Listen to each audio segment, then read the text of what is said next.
Bismillahirrahmanirrahim. Assalamualaikum warahmatullahi wabarakatuh.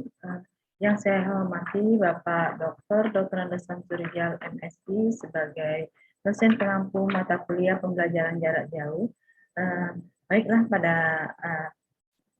sesi ini saya akan memberikan materi mengenai 5 perangkat pembelajaran.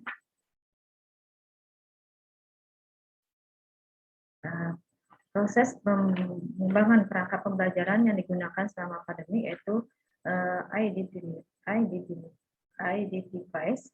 host, create, enable, dan evaluate.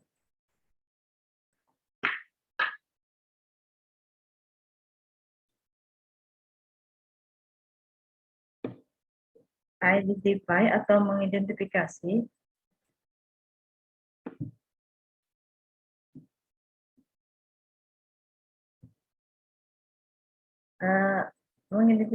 format alasan, tujuan, instruksional, kebutuhan, dan karakteristik pembelajaran, konteks pembelajaran, dan strategi pedagogis. Karena sifat kursus online sangat berbeda dari kursus tatap muka tradisional dan kursus hibrida, mengidentifikasi format kursus menjadi penting dalam proses awal ketika merancang kursus online. Format kursus berkisar dari kelas tatap muka sepenuhnya hingga kursus campuran dengan sebagian kecil komponen online hingga sebagian besar komponen online atau ke kelas yang sepenuhnya online.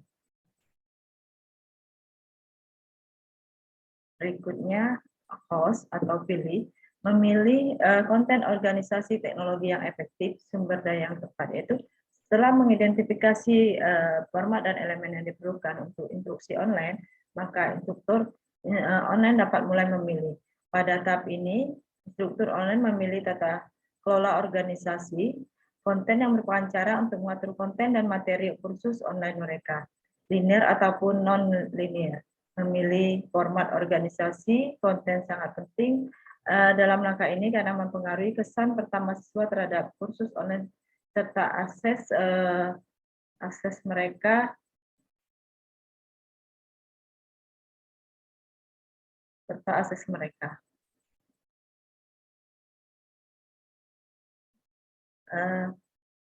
Selanjutnya, create atau buat jalur khusus intuitif, metode dan materi instruksional, metode komunikasi interaktif, dan materi pendukung.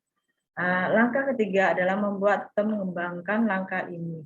Instruktur online mulai membangun dan membuat jalur atau alur kursus yang intuitif, membuat metode dan materi pembelajaran untuk presentasi konten, tugas, dan penilaian, membuat metode komunikasi interaktif, dan membuat materi pendukung untuk siswa.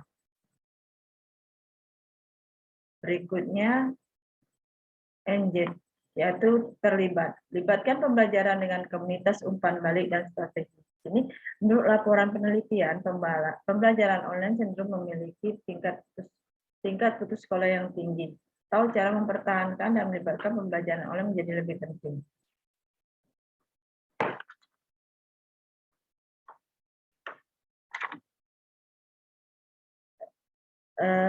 Kanshiro mengusulkan 5 kondisi yang dapat mendukung terlibatan siswa online. Yang pertama, sifat pertanyaan diskusi. Kedua, faktor-faktor yang meringankan tingkat respon siswa.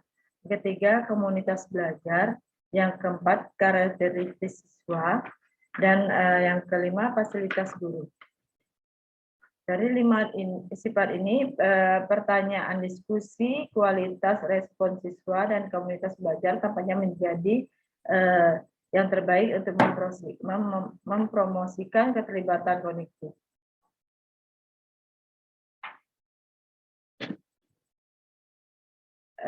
Yang terakhir yaitu evaluation atau evaluasi kinerja dan metode.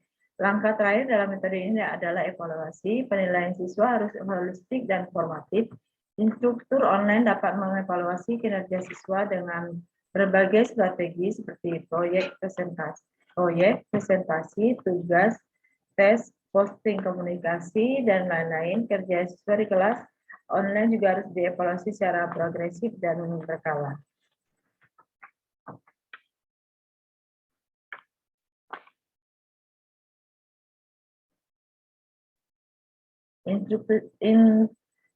Instruktur online juga harus mengevaluasi keefektifan metode dan materi pembelajaran mereka dengan memeriksa siswa online mereka baik melalui survei, kuesioner, wawancara, ataupun observasi online atau yang lainnya.